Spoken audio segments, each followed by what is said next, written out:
Հայկական բարեգործական ընդհանուր միության Hye Geen մասնաճյուղյանից ողջույն հարգելի հեռուստադիտողներ, ես Էլիզաբետ Կաբանյանն եմ եւ այսօր մենք տաղավարում ունենք շատ հետաքրքիր հյուր։ Այսօր մենք պատիվ ունենք զրուցելու դոկտոր Թաներ Ակշամի հետ, որը հայտնի պատմաբան է, սոցիոլոգ եւ հայտնի իր առաջատար ուսումնասիրություններով հայոց ցեղասպանության վերաբերյալ։ Դոկտոր Ակշամը հայոց ցեղասպանության հետազոտական ծրագրի ղեկավարն է UCLA համալսարանի Promise Insitute-ում։ Dr. Akcamը իր կարիերան նվիրել է պատմական ճշմարտության բացահայտմանը եւ հայոց ցեղասպանության ճանաչման եւ արտահայտության պաշտպանությանը։ Dr. Akcam, thank you for joining us today. It's a privilege to have you here. Thank you for having me. Thank you. And my colleague Christine is also going to briefly introduce you in English before we get into the interview questions. Thank you, Elizabeth. Hello, friends. As Elizabeth mentioned, today we are honored to be speaking to Dr. Taner Akcam. Dr. Akcam is a renowned historian and a sociologist. He is the first Turkish scholar to acknowledge the Armenian genocide and has written numerous books about the topic, two of which are A Shameful Act and Killing Orders. Dr. Akcam is a professor at the Clark University in Massachusetts. Also, he's the director of Armenian Genocide Research Program at the Promise Insitute at UCLA. Dr. Akcam, we're very happy to have you with us today. You have accomplished so much in terms of research, and we have so much we want to ask you about. So we'll go ahead and start. Yes, Go ahead. Yes, I'll jump on with a question in two parts, and please let me know if I need to repeat the second part again. Would like to start with what motivated you to dedicate your career to studying the Armenian genocide, and how has your work impacted you personally and professionally? Well, you know, Vakın Dadrian, he was my mentor. Whenever I have this question, how I get involved and what motivated me, my answer used to be, it's a total sheer coincidence. And Dadrian, when he were next to me sitting, usually would jump in and say that, no, it's not correct. This man knows what suffering means. This man knows what justice means. He was personally in prison. He was tortured. His entire family dedicated also individually to the justice in Turkey and so on. So there are two aspects. One is a sheer coincidence that I get involved in that topic. And the second one is my own life story. With a couple of sentences, my father was a teacher. He was the general secretary of Turkey's Teachers Union. He was an activist. He was a man and pen of man, a literature guy, published extensively, and he dedicated his entire life for the justice, for the struggle of poor people in Turkey. This is how I got motivated. He encouraged us all the time to increase our voices if we see somewhere there is injustices. We should not wait before us, somebody else should do it. We should never look around whether there is somebody else do something. We should do if we feel there is an injustice there. So I became a political activist as a student. I was one of the early student activists in 1970s. We were at that time young, asking for democracy, socialism, equality, justice. And I have to add, I had no idea about Armenian genocide. I didn't know even that Armenian still existed in Turkey in 1970s. As a result of my writings and my political activities, I was arrested in 1976, sentenced to 10-year imprisonment because of the articles that I wrote in a youth newspaper. This article mainly related to Kurdish issue. At that time, it was banned, talking about the existence of Kurds in Turkey and some other issues related to social justice in Turkey. After 1 year, I escaped from prison and by digging a tunnel and ended up in Germany. and I got political asylum and continued my political activities in Germany until 1988, where I started working in a research institute as research assistant. This was my dream all the time. Before I arrested in Turkey, I wanted to be an academic. I was already applying for different PhD programs in Europe. So I started working as a research assistant at an institute, and my first research topic was history of torture in Turkey, and my attitude was, phew, this is a simple issue because I was tortured. I know what torture is. I can write easily a research proposal and continue working on that topic. And it turned out it is not so simple. It's very complicated. And during my research in that institute in Hamburg, it was in Germany, and I started working in 1988, and I learned about the existence of Armenian issue. Well, I thought this is how an interesting topic. I should look into it closer. This was my first encounter with Armenian question when I was reading materials related to Ottoman Empire in German language. At that time, I couldn't speak English, and this readings triggered, of course, some kind of interest in me into this topic. And this is the sheer coincidence part. The institute where I was working, they started a new project on the Nuremberg tribunals, military tribunals. And their question was whether or not Nuremberg can be universalized. And when they launched this project 1990, there was no war in Yugoslavia, and there was no discussion or debates on International Criminal Court. And the Institute's question was really far-sighted, asking the question whether there is a possibility to establish an International Criminal Court. And somehow during my readings, I know that there is a connection between the military tribunals in Istanbul, 1919, 1922 in Istanbul, and the Nuremberg trial. And my first research project was coming to an end. Then I thought, well, why don't I apply for another research project? This should be the connection between military tribunal in Istanbul and the Nuremberg tribunals. And the research institute accepted this proposal, and I started. When I started working, believe me, I didn't know that the issue is so complicated and so controversial in the sense of politique. I thought, we experienced so many bad things in Turkey. I mean, torture, I lost a lot of friends of mine during the 1970s student movement.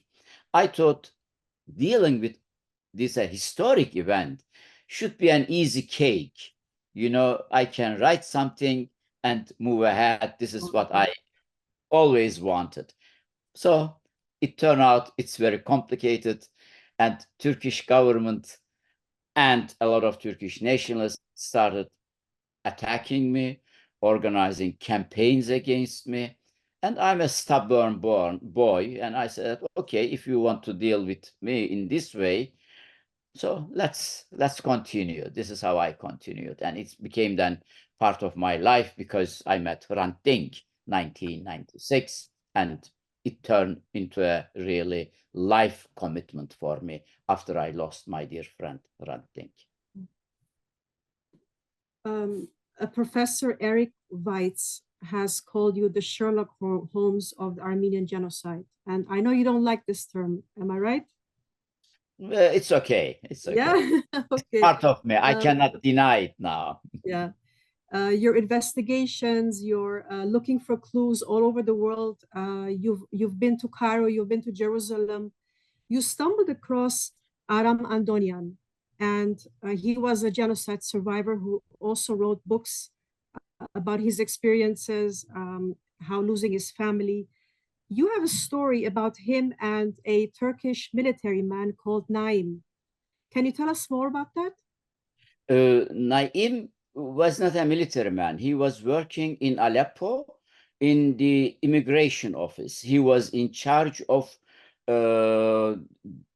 sending the Armenians, refugees, or those Armenians who were deported from their homeland to distribute in Syria. He was in charge of that task.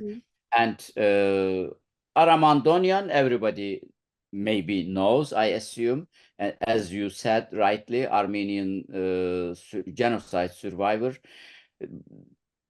Naim Bey, when he was in Meskene, in concentration camp, he was an officer there, and he was in charge of sending Armenians from Meskene. Meskene is a concentration camp very close to Aleppo, and usually the Armenians were sent from Meskene to Derzor, to their final destination to be exterminated.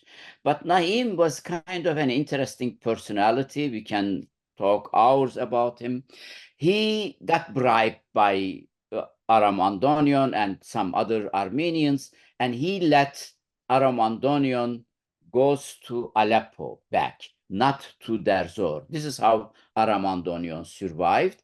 In 1918 November, when British forces occupied Aleppo, all Turks left the city because they were afraid of British occupation and Arabs, and Naim didn't leave the city. He said, I did my best for the Armenian people, even though he got bribed, but I don't have anything to be accounted. I stay. He stayed there, and he met Aramandonian again. And he needed again money, and Aramandonian gave him, I mean, not Aramandonian personally, but AGBU, they gave Naim Bey money, and Naim gave them around 52 original Ottoman documents from the immigration office where he was working. And 26 of these documents are original as they arrived from Istanbul. And another chunk of these documents copied by handwritten by Naim Effendi. Aramandonian published these books, these documents in 1921 in Armenian language, 1919 in French and English language as book. This book was the most condemning book on Armenian genocide because it included killing orders of Talat Pasha. So this is Aramandonian's book, Great Crime, Metvojiri is the title of the book. And unfortunately, we don't have any English translation of that book. And I can now announce this. I hope next year, the English-speaking world will get an English translation of this book. I'm working on it. So this is the book, and the importance of the book is the following. Because the book entails incriminating documents, killing orders of Talat Pasha, 1983, Turkish Historical Association published a book claiming, number one, there is no Naim Bey, and number two, if there is no Naim Bey, there can't be any handwritten memoirs of this man. And number three, all these killing orders, telegrams, these are fake documents. Indeed, this is the tricky part of the story. Nobody could really find out whether there is an Ottoman bureaucrat with the name of Naim Bey. Number two, Aramandonian took all these documents to Paris, and he put these in the Nubar Library in Paris, and they got lost. Today, nobody knows about the Naim's handwritings, these memoirs, and these telegram, which Andonian had in original forms. And it was also very difficult to prove that these telegram coming from Istanbul was original because we didn't have any access into the Ottoman archive. So there are no copies of them. None of them is available today. And this made the Turkish argument so strong. Even those scholars like Hakan Dadrian, Richard Ovanesian, they believed by heart that these are the true documents. They couldn't use them. There had been an impression and understanding in our field that Aramandonion's publication on Naim Efendi, they are all fake. Yeah. And 2015, it was another big coincidence.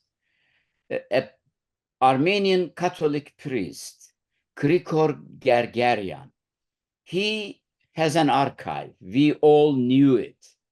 But we thought Krikor Gergerian has only materials from Istanbul military tribunals. But nobody really looked into these materials because of two reasons. One, Krikor Gergerian's nephew, Edward Gergerian, he gave all these material to Armenian Assembly in Washington. Whenever we asked Edward, hey, Edward, can you show us these documents? Said, I gave all these to Assembly. Go there and look there. And when we went to Armenian Assembly in Washington, either their machine was broke or these materials were not really cataloged. It's difficult to look into them. Yeah. And in 2015, I called Edgar and said, you know, Edgar, it is 100 years. Why don't you allow me to look into them personally in the original material? He said that come and look into them. And I remember the day vividly. I went, it was a basement, huge wall of materials, files of Gergerians. And I coincidentally took one file. I thought I was looking some Ottoman materials from Istanbul Military Tribunal. I opened this file. It's a total coincidence.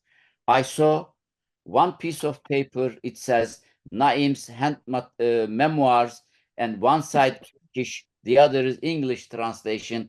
I said, "Oh my God, Gergerian has the Naim's material." And I called my friends, I called everybody saying that we have to scan this entire archive. And this is how we scanned the entire archive. And indeed, this man, Krikor Gergerian, went to Paris, 1952, when Aramandonion was alive. All these materials were there. He filmed all these and he kept these in his file. And then I published all these. And why I was called Sherlock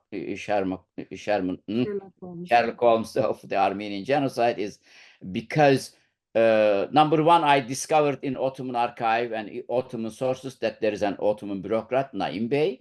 And in Gergerian archive, I found the Naim Bey's handwriting. And the third, I worked in Ottoman archive around 6-7 months. And in that period, they allowed us to work in Ottoman archive, and there were similar telegrams in the Ottoman archives. And I compare all them, and this is the cipher technique. I discovered that the cipher technique of the Ottoman documents in the archive are exactly the similar technique that Aramandonion published as the Talat Pasha's telegrams. So bingo, then I was called Sherlock Holmes of Armenian Genocide. It was a turning point in genocide research. It's a massive undertaking, but I'm always curious if Turkey knew why you were researching. Did they allow you to see those documents? How did they allow you to see them? I mean, they knew your intention, trying to prove these documents existed and they're real. How did they allow you to research? It is, I mean, not maybe after 2016, but these were the period when AKP government, the religious government, came to power. To your maybe surprise, after 2002, when they came to power, they really developed Ottoman archive in one of the top archives in the world. Until 2002, we knew that those staff members in the archive, an important number of them were the Secret Service members. They gave all kinds of troubles to the scholars. But after AKP government 2002, working in Ottoman archive really was a great pleasure. And even though they didn't, of course, give all materials in the archive, they were not all available for us, but the Ottoman archive really became one of the important leading archives in the world, and they were very friendly towards me.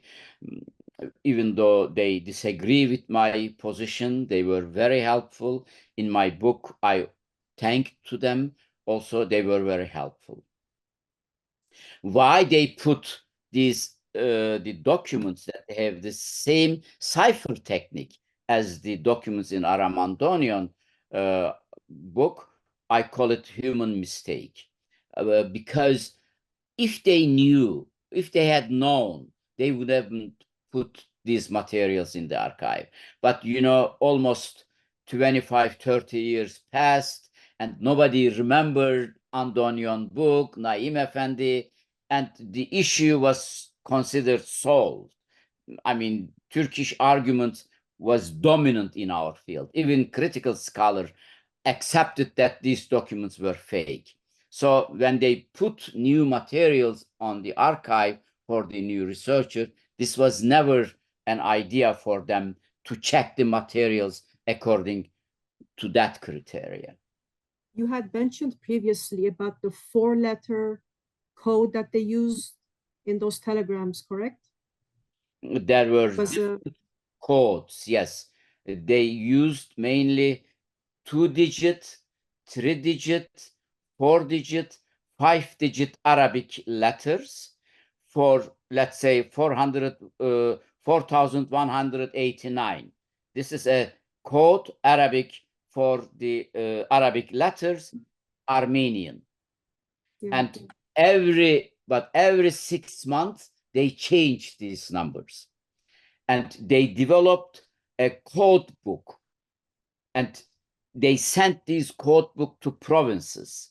So when Talat sends a telegram, let's say 3-digit, then on the receiving end, the staff member had this book in front of himself and checking 3 number 484, then looking there, what is this 484, and decipher these documents accordingly. So this is the technique that they worked with, and Aramandonian's materials had the same technique as what we have in Ottoman archive. This was the really big revelation.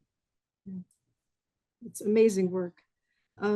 If we may jump to another topic, you have mentioned before, like after genocides or wars, artifacts are looted, they're stolen, they're taken to other continents, other countries. You had mentioned that there's no inventory of the Armenian artifacts that were looted and stolen. And you had a lot of, you started a big project in doing an inventory to have a list of sorts that includes all the artifacts that are stolen, taken to Europe, to the US. Can you tell us more how that worked, how you started that project? Of course. Now, the big question is, what is next after Biden's recognition of Armenian genocide? As we all know, since mid of 1960s, it emerged a recognition movement in the world. Yeah. It started in Beirut, in Yerevan, with big demonstrations, because it was first time that the Armenian survivors could recover and really make their voice to be heard. And recognition of Armenian genocide has become one of the important identity of all diaspora communities. You know, from United States, everywhere Armenian youth, Armenian organization mobilized and asked American government to recognize the Armenian genocide. 2021, finally Biden recognized the Armenian genocide. American House of Representatives, American Senate, so Congress recognized the Armenian genocide. And so what's next? Nothing has changed. And it is unimaginable that Turkey is going to recognize the Armenian genocide in a near future. So what should we do? What is the next step then?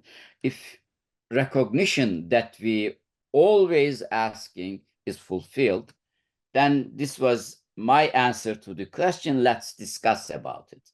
And my argument is we can take Holocaust as an example.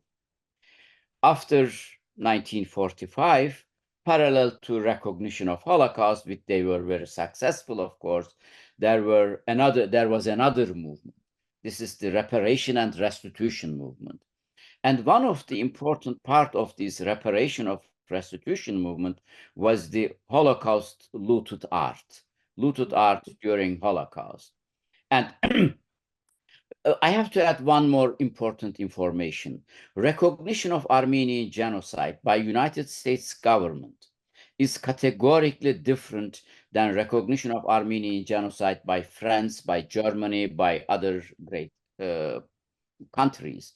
Why is categorically different? Because American legal system opens up the ways to ask or to make certain companies or certain states accountable for the crimes that they committed in the past. It's a very rocky way. It's not a simple one-way process. So during this, I opened the discussion. This is the first step. Let's discuss whether or not there is a possibility in United States to create an Armenian genocide reparation and restitution movement. This is the ultimate goal. We cannot repeat recognition of Armenian genocide. It is done. So the phase that we are is the recognition. Because why we are asking the recognition of Armenian genocide? If the other says, yeah, okay, I recognize. No, this is not the purpose. The recognition of Armenian genocide is a step towards justice. The ultimate goal is justice. Justice should be established. And this demand for justice is not something that only Armenians should ask. This demand for justice is what a Turk, what an American, everybody should ask for justice if you want to live in a just society, if you want to live in a democratic society. So this was the reparation and restitution movement is a rational extension of recognition movement.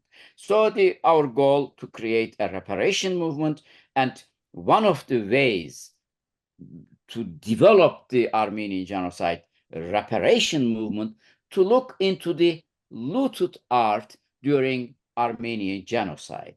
And during this discussion with my colleagues who are expert on Holocaust looted art, they asked whether we have an inventory of all Armenian art objects that are exhibited in American museums. I asked around, I'm not an art historian, and I asked around to my colleagues, they said, no, nobody did it. And I was shocked. Nobody looked into the Armenian looted art or Armenian art in general. So this is how we started. Last year, we established a group of research team, and we created an inventory of all art objects available in American museums. And now we are in the process of looking into them, whether they are looted during Holocaust and whether we can do something about it. And why it's so important. This is really Armenian friends should listen to me in that regard. You know, the recognition of Biden, recognition of Armenian genocide by Biden or by Congress, they are all symbolic in nature. They are not legally binding. Because it was a big obstacle in case of Holocaust too, and what the Jewish diaspora did was ask Congress to pass laws to make these reparation and restitution mandatory, which then at the end, there were two important steps. One is what is called Washington Principles of Holocaust Looted Art, where around 20 countries came together and they made a volunteer declaration that they are going to return their looted properties during Holocaust. And then second, what is called 2016 HERE Act. American Congress passed a law and made to returning the Holocaust period looted art mandatory. So my goal is, it's not only my personal goal, this is the one of the important project and program of Promise Armenian Institute at UCLA. I'm working on that project with other universities, with Chapman University, with legal scholar, with the University of UC Davis, Hagen, Hagnar Wattenpaug, Michael Beisler from Harvard University, Christina Maranchi. We have a group of team of scholars, and we are now working towards that direction. It will take time, but we think we can create a small step towards establishing justice related to Armenian genocide. If I may, Dr. Akcam, on that note of progress, what are the implications of the genocide on current Armenian-Turkish relations? If this is a jump, maybe you can step back and cover another topic before we get to this question, but I want to get an answer for this question because we have 15 minutes left. Very simple, actually. You know, there is a rule that we repeat in our field. If you don't acknowledge a crime in the past, this would mean you have the potential to repeat it. So this is Turkey today. If Turkey denies Armenian genocide, this means concrete Turkey has the potential to repeat the same crime, number one. And number two, it means this attitude in the past, this mentality that created the genocide, that paved the way mass atrocities, this means they are still existent and they may play a role in today's policy.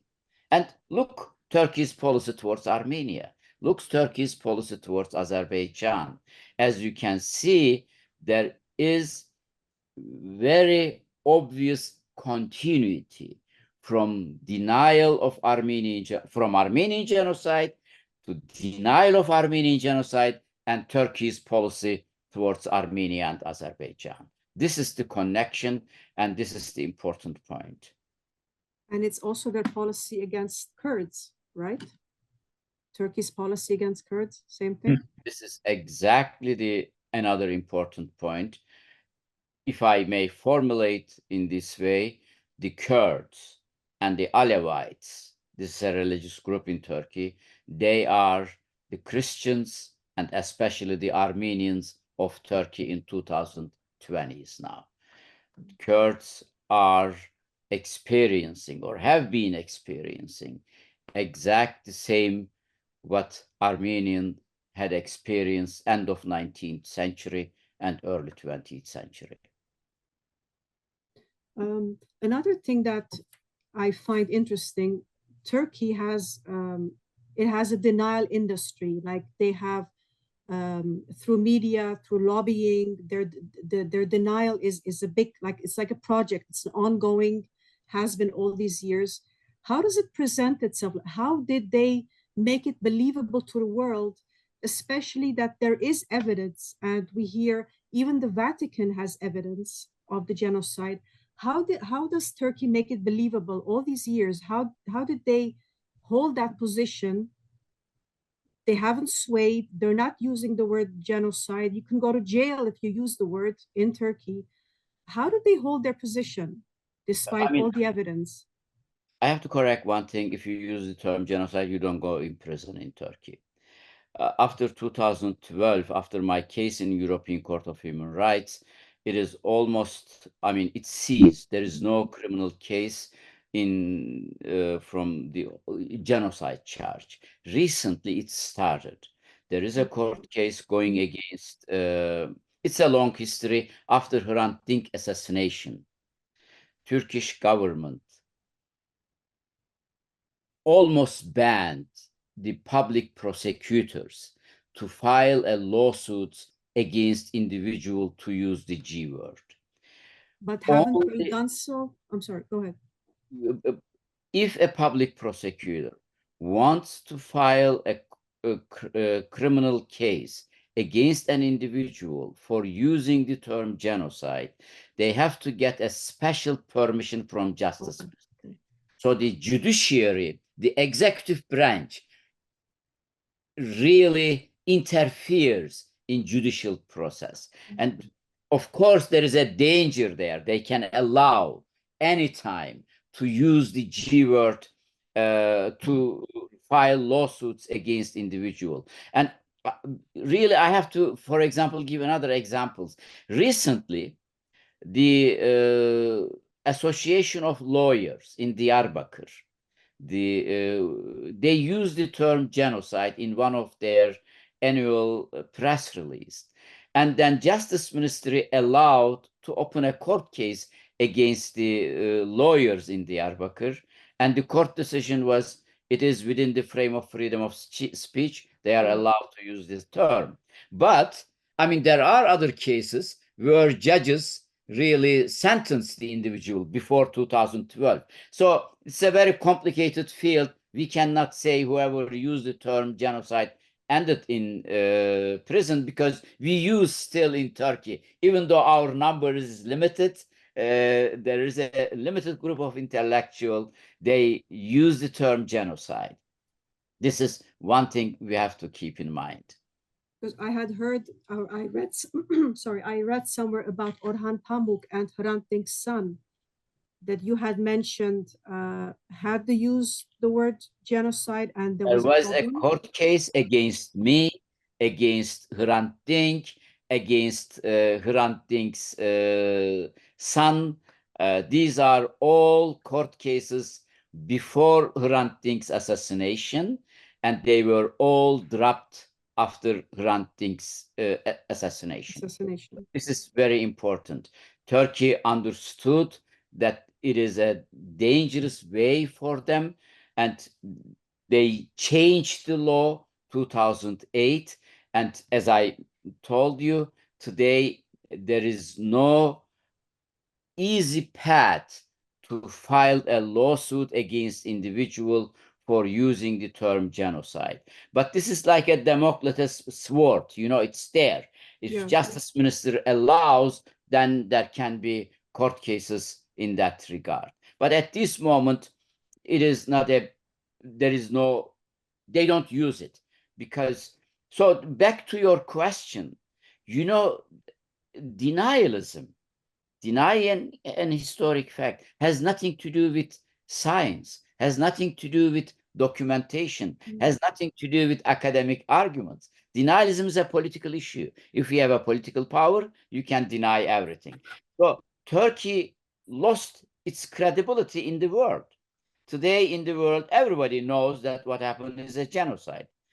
Even Netanyahu, this is the Israeli government, the Knesset, vehemently resist against the recognition of Armenian genocide by Israeli parliament, and Israel government over the years helped the Turkish lobbying group, Turkish government in Washington to prevent the recognition of Armenian genocide.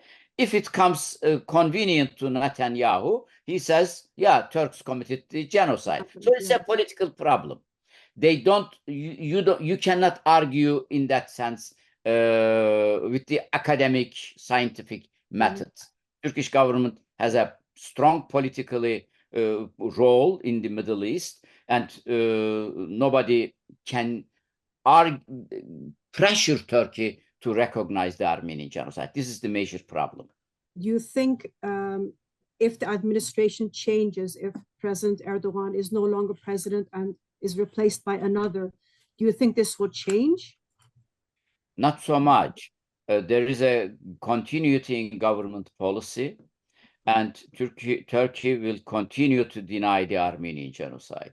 There is a strong interconnectedness. There is a strong overlapping between Turkey's democratization and Turkey's recognition of Armenian genocide. Only a democratic Turkey, or through a democratization movement, Turkey can come closer to the recognition of Armenian genocide. I have to add one more thing.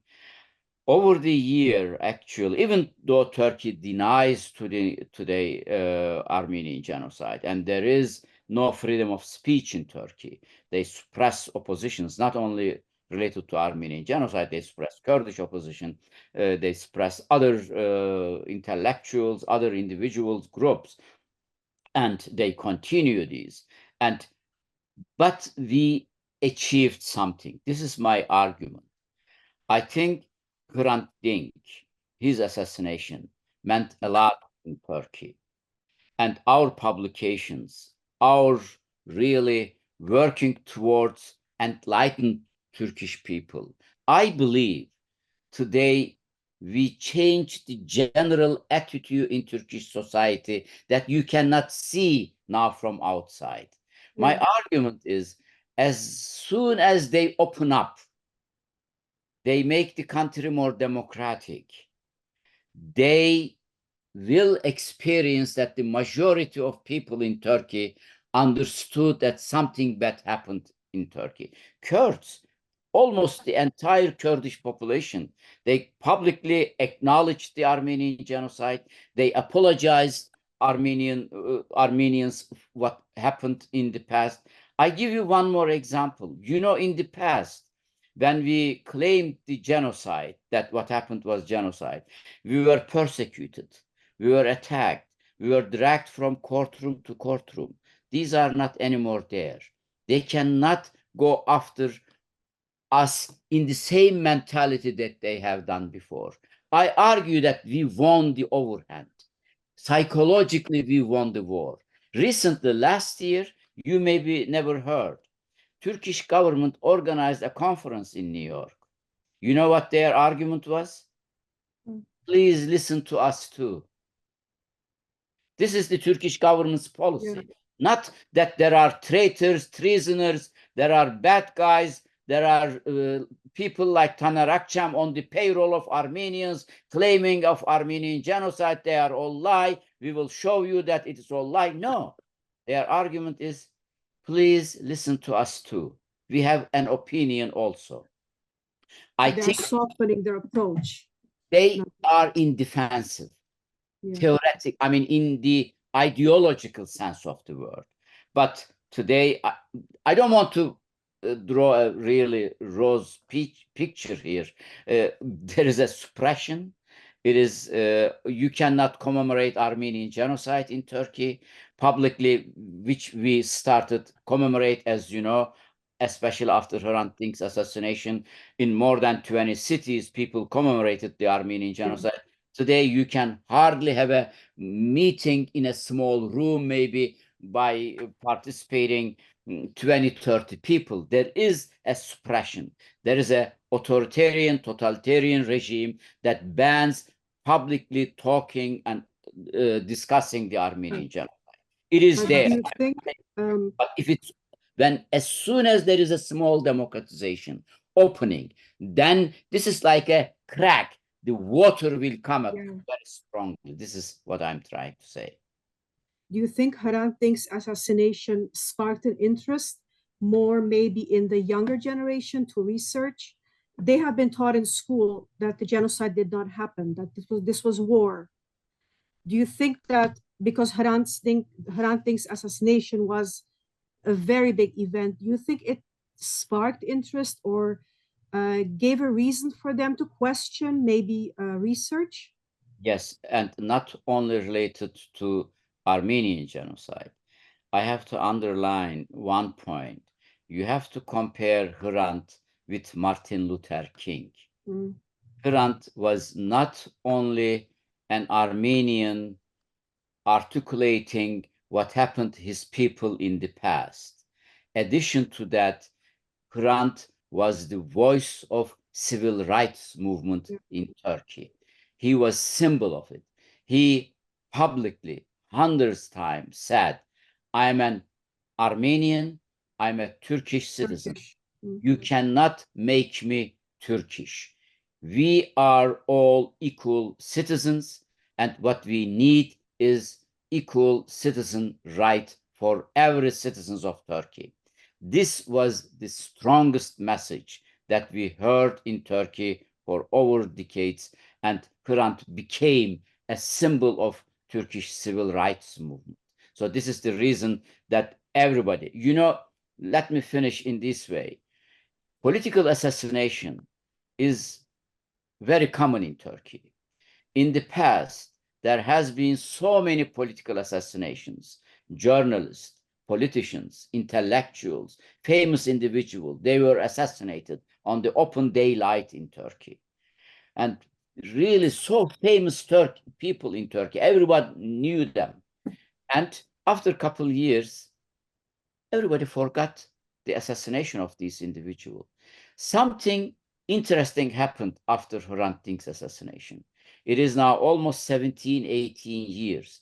Every year, those individuals who remember Hrant Dink increases. Still, after 18 years, the number of the commemorative events about Hrant Dink's assassination increases. He has become a symbol of Turkish democracy movement. Dr. Taner, thank you so much. Unfortunately, we don't have enough time to ask you further questions. Maybe we can invite you one more time in the future. Do you have closing words? Thank you very much for having me. And Armenian genocide recognition or Armenian genocide reparation and restitution is not only an issue of Armenians. It is an issue of every human being. Whoever seeks for justice, whoever seeks for a democratic equal society, they have to fight for justice in Armenian case too. So you are not alone. I'm not alone. We are part of a bigger movement. This is the movement in the world, even though we are not so successful, maybe, because still there are mass atrocities occurring everywhere now in Palestine, but we should never give up hope. We are a part of humanity fighting for justice and morality. Thank you very much for having me. Thank you, Dr. Akcam. Dr. Akcam, thank you for sharing your invaluable insights and for your dedication to uncovering the truth about the Armenian genocide. We wish you all the best in your future endeavors. Thank you very much. Thank you. Thank you you so much. Արգելի հեռուստադիտողներ, հուսով ենք ձեզ դուր եկավ մեր այսօրվա էպիզոդը եւ մենք նորից կհանդիպենք, մինչ այդ մնացեք խաղաղությամբ։